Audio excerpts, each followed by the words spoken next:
오늘의 정치권 상황 깔끔하게 정리해드립니다. 여당 크로스 최과박당.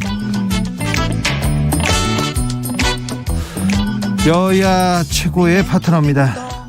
주진우 라이브 공식 대변인 두 분 모셨습니다. 박성준 더불어민주당 의원 어서 오세요. 네, 안녕하세요. 최영두 의원님 어서 네, 오세요. 안녕하십니까. 국민의힘 최영두 의원님 잘 계시죠? 복 많이 받고 계십니까? 새해부터 잠을 못 이루고 있습니다. 왜 잠을 못 잤어요?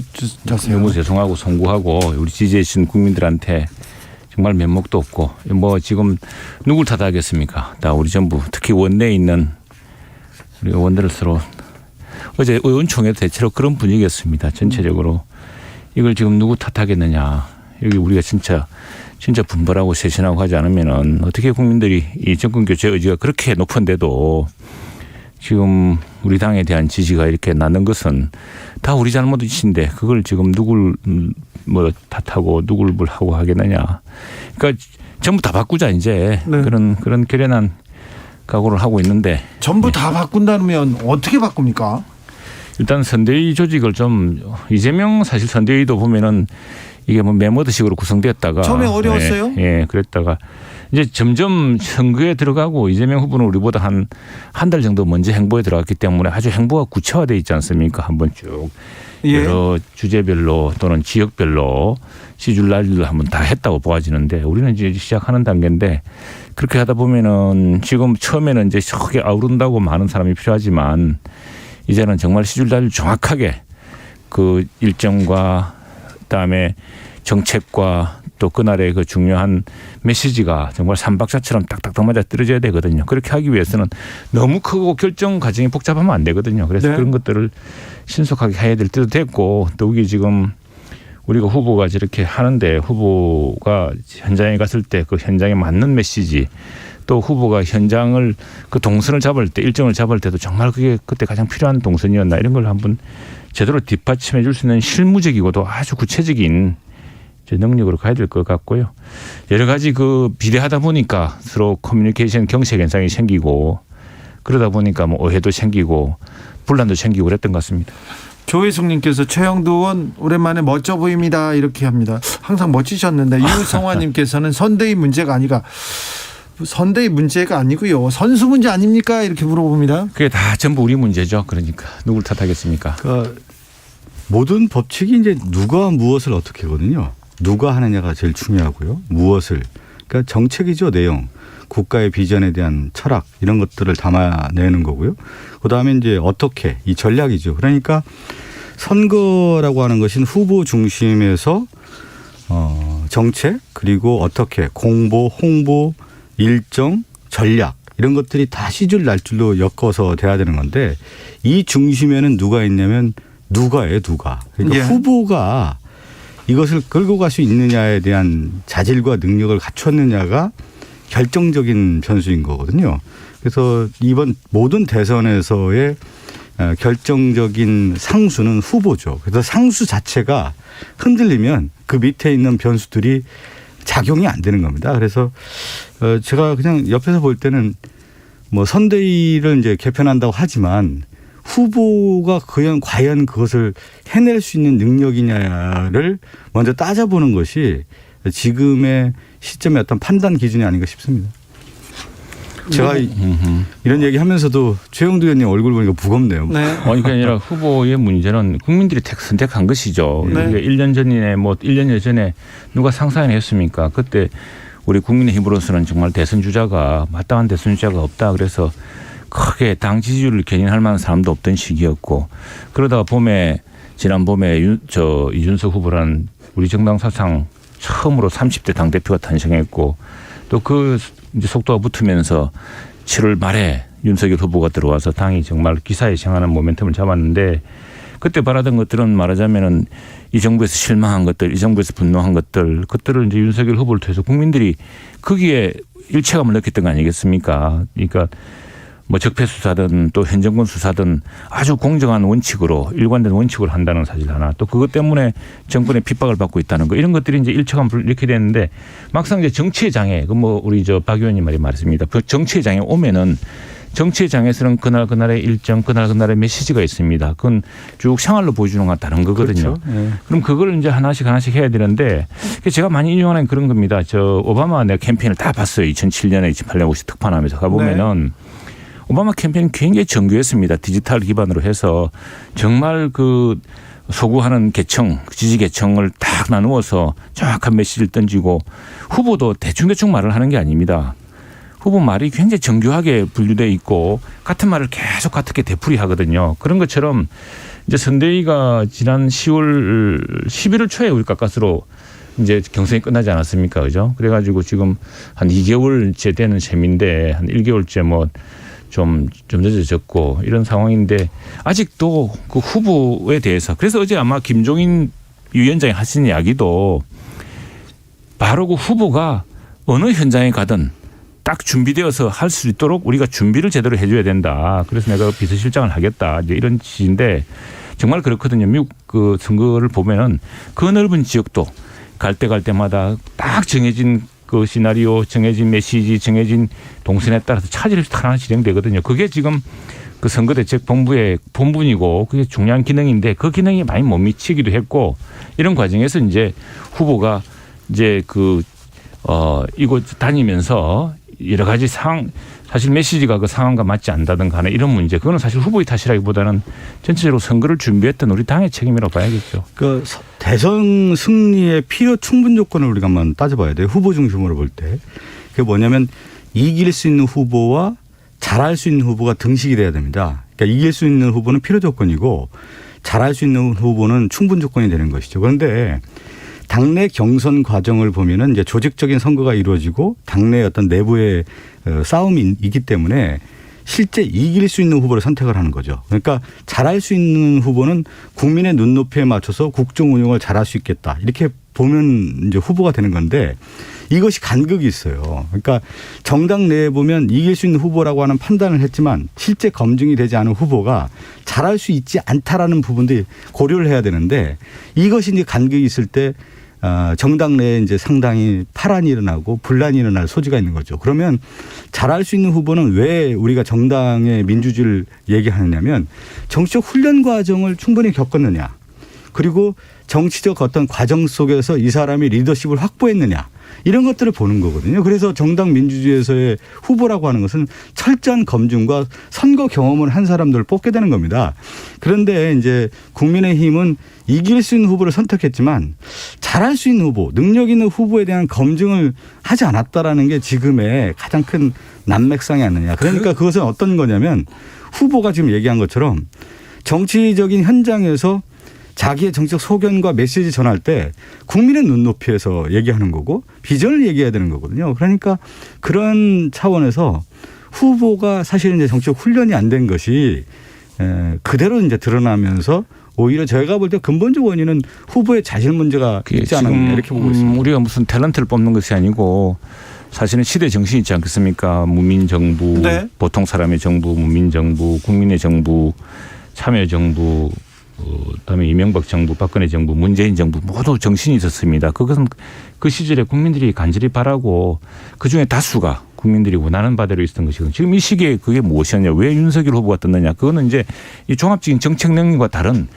정말 이 시대가 바로잡기를 바라는 그런 원칙과 상식과 공정과 법치 아니었겠습니까. 이제 그것인데 그리고 이분이 처음 이제 등단해서 자기는 사람이 아니라 사람들과 함께 또 캠프가 아니라 정당과 함께 또 국회와 함께 그리고 이 엄청나게 큰 나라 이 큰 복잡한 이 국정의 문제를 최고의 팀과 시스템으로 운영하겠다는 것을 밝혀왔던 것이고 이제 그런 것들을 쭉 해오고 있는 과정에서 저희가 이제 정당이라는 것이 이제 조금 더 선거에 민심에 좀 다가가고 하는 그런 시스템을 갖추는 것이 좀 괴리가 있었다. 4166님께서 주라 들으면서 이렇게 숙연해지기는 처음입니다. 7417님 안타깝습니다. 마음만으로 정치가 안 되나 봅니다. 평범한 60대 할머니가 보기에 혼란만 오네요.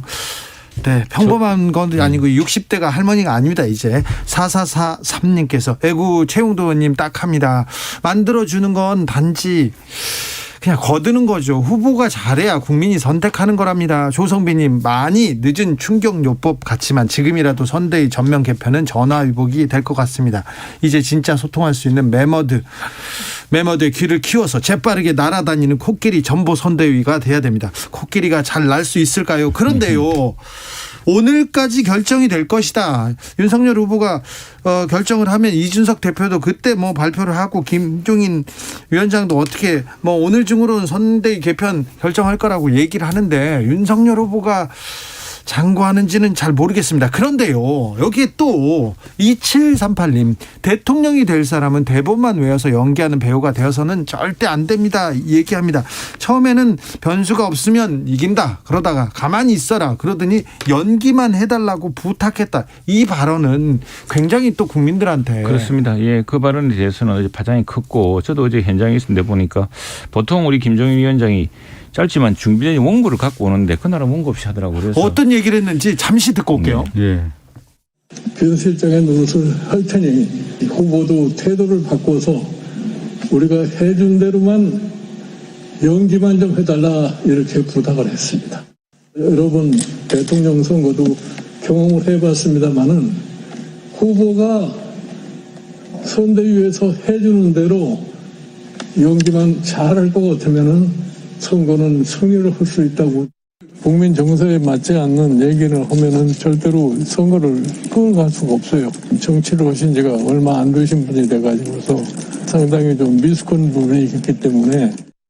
연기론, 그리고는 국민 정서에 맞지 않는 얘기, 미숙하다, 선거를 이길 수 없다. 뒷부분은 이 기자들한테 백브리핑한 부분인데 이 부분 국민들이 듣기에는 좀 충격적이거든요. 제가 이제 얘기 들었고 보니까 이제 김종인 위원장이 레이건 대통령을 예를 들었다고 하더군요. 근데 예. 레이건 대통령을 제가 한때 좀 연구를 했었습니다. 예. 근데 레이건 대통령은 어떤 인생을 살았냐면 20대 때요. 배우였죠. 라디오 아나운서를 해요. 네. 라디오 스포츠캐스터였습니다. 스포츠캐스터였는데 네, 야구 중계를 하는데 저 미국통 지금 의원들 제가 이제 그때 야구 중계를 어떻게 했냐면 야구 현장에서 중계를 한 게 아니고 야구장에서 텔레그래프를 보내주는 거예요. 네. 전신을 보내주는 겁니다. 네. 그 전신을 보고 상상을 하면서 그 라디오 청취자에게 그 중계를 하는 겁니다. 네. 그러니까 이 레이건 자체가 언어에 기본적으로 상상력을 발휘할 수 있는 힘을 배웠고 또 하나가 되게 중요한 게 있어요.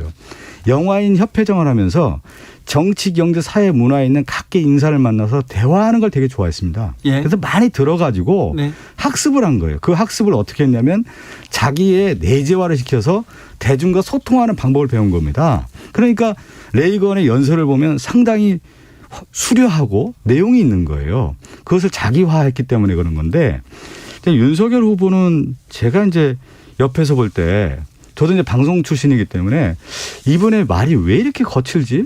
그러니까 우리가 얘기하는 정치 언어라고 하는 것은 대통령 후보의 언어에 답게 맞게 해야 된다는 거죠. 정치는 그러니까 언어이기도 합니다. 그렇죠. 정치는 이제 기본적으로 말과 언어, 말의 전쟁이란 말이죠. 네.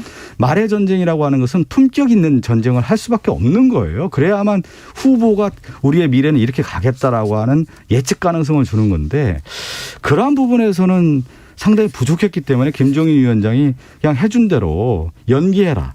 그렇지만 레이건을 예를 들었는데 레이건과는 이건 완전히 다르다. 접근 방법이. 그 얘기를 드리고 싶어요. 그러니까 이제 말을 번지르하게 잘하는 게 중요한 아니고 말을 진실된 말을 해야겠죠. 그렇죠. 그런데 네. 이제 그 사실 검사답지 않게 검사답지 않게 시험이 늦어지지 않은 이유가 상당히 그 법서만 본 게 아니고 뭐 저 프리드만의 선택할 자유라든가 이런 책들도 많이 봤다고 합니다. 많이 보고 이게 뭐 말하자면은 저 나름대로는 하고 싶은 말이 많은 거예요, 후보가. 네. 그리고 다양하게 알고 있고. 그래서 그 무슨 몰라서 그렇다는 게 아니고. 그런데 이제 우리 그 박 의원님도 아시지만 TV 토론이나 TV 토론하면 그걸 무한정 이야기할 수 있는 게 아니거든요. 네. 1분 내에 이야기해야 되고 1분 30초 이야기해야 되고 남들이 이야기하는 걸 바로 받아서 바로 이야기해야 되고 이런 이제 요령이라는 게 있습니다. 그 요령이라는 게 있고 또 정치적으로 옳은 말이라는 게 있습니다. 그 전체적으로 그냥 사석에서나 또는 비공개에서는 그렇게 용인되더라도 정치적으로 절대로 좀 조심해야 될 말들. 그 이제 PC라 그러죠. Political Correctness라 그래서 네. 그거는 미국에서도 있고 뭐 우리나라 다 있는 거 아니겠습니까? 이제 그런 것들은 이제 사실은 준비가 돼야 됩니다. 오히려 우리 윤석열 후보가 정치를 안 한 사람이기 때문에 지금 이재명 후보나 사실은 우리 여의도 정치로서는 굉장히 뼈아픈 일은 뭐냐면은 여의도 사람들이 아닙니다. 이재명 후보도 그렇고 윤석열 후보도 그렇고 네. 국민들이 새로운 사람, 정치에 때묻지 않은 사람을 찾는 것이고 그것이 이제 시대의 정세가 맞아떨어지던 것인데 그 이후에 그러나 국민들과 소통하고 하기 위해서는 또 갖춰야 될 또 기본의 문법이 있기 때문에 이제 그런 것들을 당에서 제대로 제공했어야 됐다라는 이런 취지로 봐야 될 것 같고요. 저는 이제 하나 더 말씀을 좀 드리고 싶은 게 이제 윤석열 후보의 이제 말실수 그동안 이제 베일에 가려진 후보가 됐다가 나와서 정치 전선에서 윤석열 후보의 모습을 봤더니 말실수하더라. 근데 한두 번이 아니었다라는 거죠. 그런데 여기서 더 나아가서 기존의 방송과 언론은 어느 정도 각색된 말을 한단 말이죠. 네. 포장을 해줘서 이제 윤석열 후보의 말이 나왔는데 그 가운데서 실수가 있었단 말이에요. 그런데 분기점이 있었던 것 같아요. 그러니까 3프로TV라고 하는 유튜브 방송에서 1시간 30분 정도 각 후보가 경제 현안에 대해서 깊이 있게 얘기하는 자리가 마련된 겁니다. 그것은 뭐냐면 단순한 말 실수가 아니라 이 후보가 대한민국의 경제 문제를 어떻게 보고 어떻게 가겠다라고 하는 비전 제시까지 나온 거고 거기에는 뭐가 있었냐면 내공이 드러난 거예요. 그래서 이 3프로TV 같은 경우는 실제 특정 다수 경제에 관심 있는 독자들이 보기 때문에 이 채널에 대한 열동률 충성심이 매우 강한 이제 독자들이었던 것이죠. 그것을 깊이 있게 보다 보니까 양 후보에 대해서 아 경제 문제가 이렇게 차이가 있구나 내공에. 그래서 그것이 이제 이번에 제가 볼 때 큰 차이점이 나타난 겁니다. 단순한 말실수가 아니라는 거죠. 말 중에 하나는 그동안은 TV 토론을 하자 그랬어요. 후보끼리 토론하자. 이게 이제 말재간처럼 볼 수 있는 그런 것인데 근데 제가 봤듯이 이렇게 후보 간 토론이 아니더라도 후보를 불러서 집중 토론하는 게 굉장히 효과적인 방법이더라고요. 네. 이번에 3%도 보여주고 우리 편협이라든가 뭐 또 가늠클럽이라든가 보이지 않았습니까? 그래서 토론을 실제로 하고 있고 그게 후보들을 단련시키기도 하고 후보들의 어떤 정책 능력을 이제 우리가 검증할 방법이기도 한데 근데 3%TV는 이렇게 생각합니다. 3%는 이제 주식 아니겠습니까? 채권이나 이렇게 금융시장에 가는 것이기 때문에 부동산도 다뤘고 그랬죠. 우리 기본적으로 금융과 주식에 대해서는 글쎄 이렇게 말씀드리면 어떻게 될지 모르겠는데 기본적으로 우리 당을 그나마 신뢰하는 편입니다. 왜냐하면 쭉 그 금융이라든가 이런 시장의 원리를 중시하기 때문에 그러나 이재명 후보가 이제 열동률이 좀 많은 분을 봤다 그러는데 그거는 아니 이재명 후보는 도대체 이거 어떻게 혹시 할까? 갑자기 국토세를 도입하지 않을까? 갑자기 뭐 주식 거래세를 높이지 않을까? 이제 이런 걱정들이 있는 게 그 걱정을 해소시켜주는 과정이었다 이렇게 생각을 하고요. 자 그런데요. 네. 어제 KBS 뉴스에 이재명 후보가 출연했습니다. 네. 오늘은 윤석열 후보가 예정이었는데 뭐 선대위 문제로 일정을 취소했습니다. 근데 토론회는 합니까? 대장동 문제로 주제를 한정하면 토론회에 응할 수 있다고 윤석열 후보가 했고 이재명 후보도 공식적으로 요청하면 받겠다 이렇게 얘기했는데 이 문제라도 좀 만나서 얘기합니까? 국민들은 지도자들이 만나서 머리를 맞대고 토론하는 모습을 보고 싶어합니다. 하고 네. 그 법정으로 또 기본적으로 하게 돼 있고 또 하나 나중에 지금은 아직 성사가 안 됐습니다만 이제 본격적인 선거운동 전에 이제 일정한 시점에 예컨대 큰 언론 단체라든가 큰 단체에서 이렇게 2명을 후보 부르면 안 갈 수 있습니까? 그건 하게 되죠. 그러니까 TV 토론뿐만 아니라 아까 저 최영두 의원님 얘기한 것처럼 언론인 단체라든가 또 방송사에서 후보를 검증할 수 있는 집중 프로그램 있지 않습니까? 이 집중 인터뷰. 그러니까 단순하게 TV 뉴스에서 한 5분에서 7분짜리 인터뷰를 했을 경우에는 그냥 뭐라고 하죠? 약속 대련인 거예요. 약속한 질문에 약속 대답이기 때문에 그 후보의 내공을 알 수가 없는 거예요. 그래서 긴 시간 동안 한 주제에 대해서 외교면 외교, 안보면 안보, 국방 이런 걸 묻고 하나는 또 하나는 경제 분야, 정책 분야 이렇게 하면서 이 후보가 정말로 잘 알고 있는지 그리고 국민의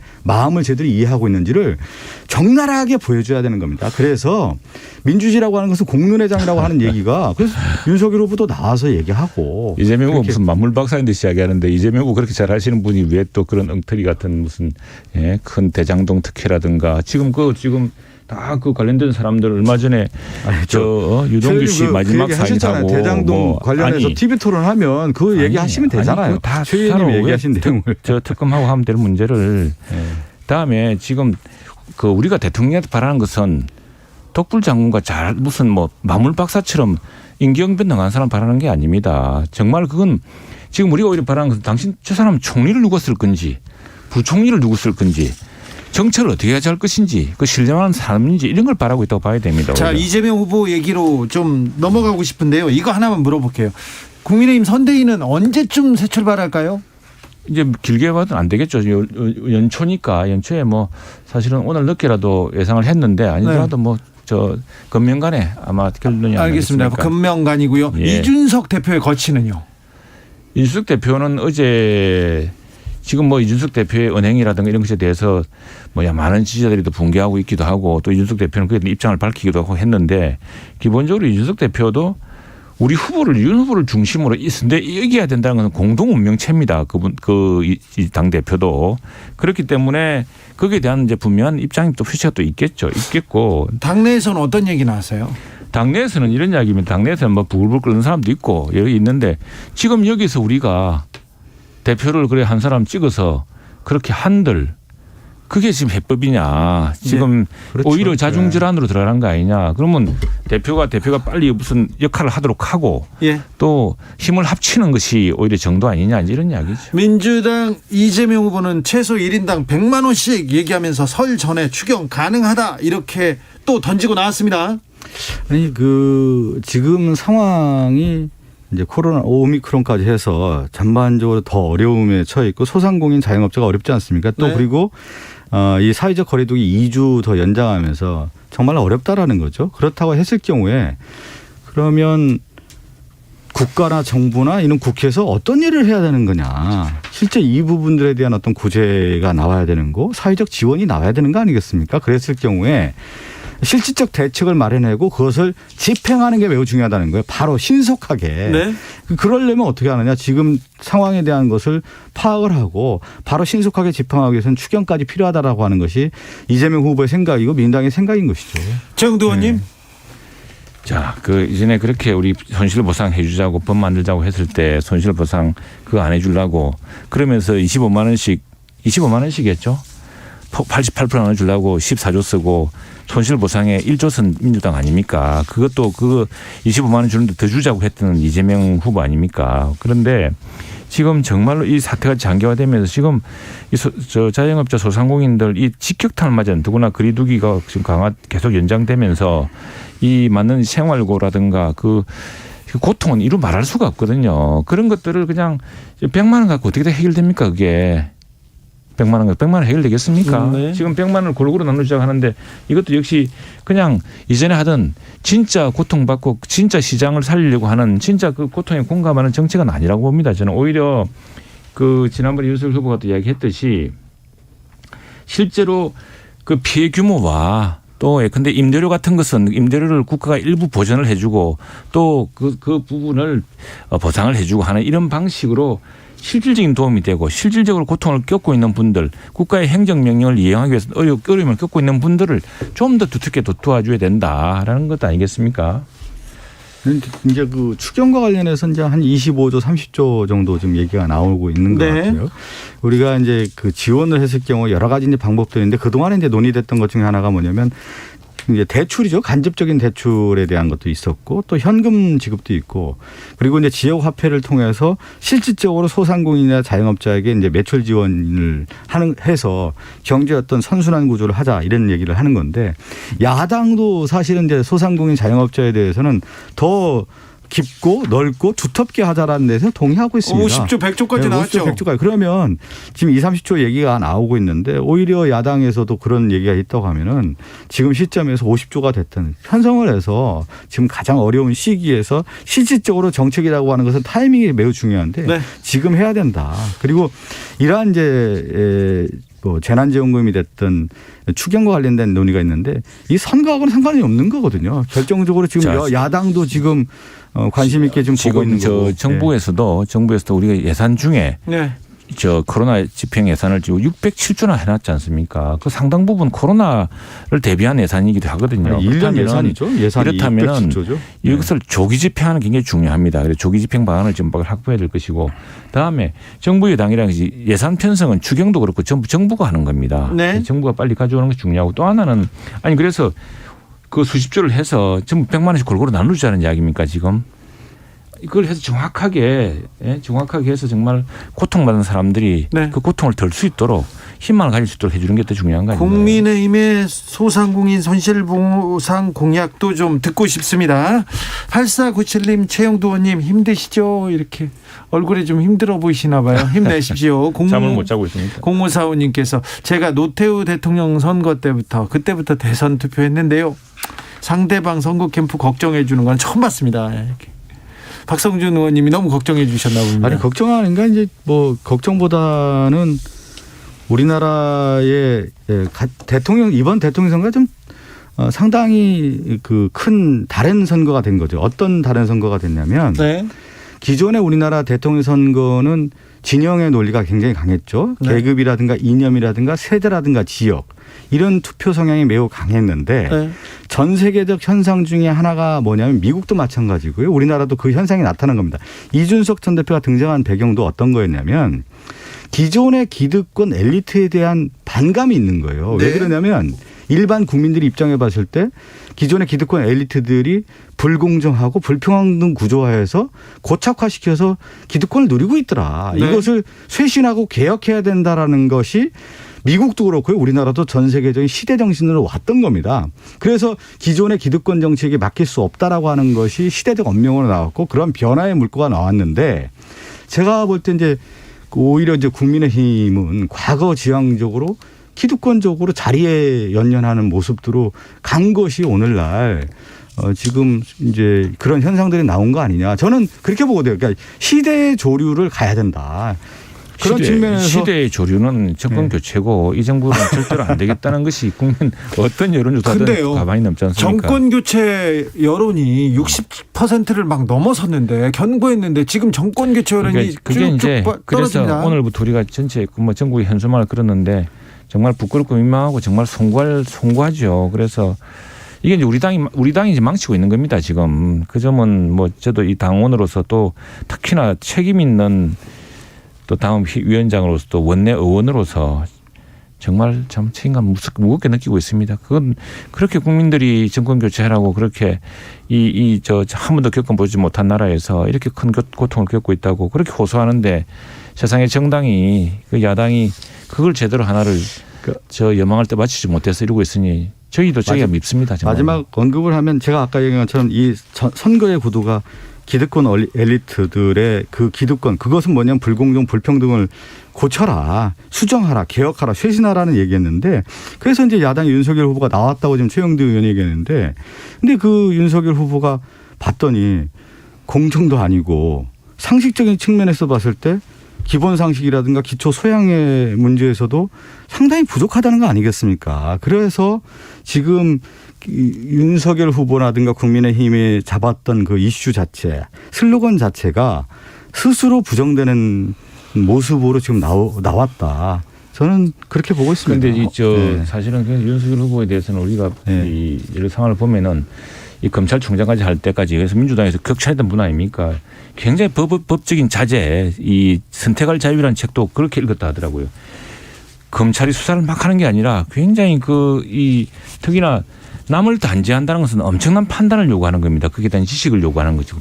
단순히 법적인 그뿐 아니라 기준뿐 아니라 그래서 그런 면에서 많이 훈련된 사람이고 다만 정치의 현장에서 처음 해보는 일이고 처음 아는 일이고 하니까 그런 것은 이제 우리 당이 다 뒷받침하겠다. 신속하게 당을 재구축하겠다. 이렇게 검사 윤석열이 아니라 정치인 윤석열로서 시험대에 올랐습니다. 진짜 풀어야 될 숙제가 눈앞에 놓였습니다. 어찌 푸는지 좀 지켜볼까요? 처가박당 박성준, 최영두 두 분 감사합니다. 고맙습니다. 저는 6시에 2부에서 찾아뵙겠습니다.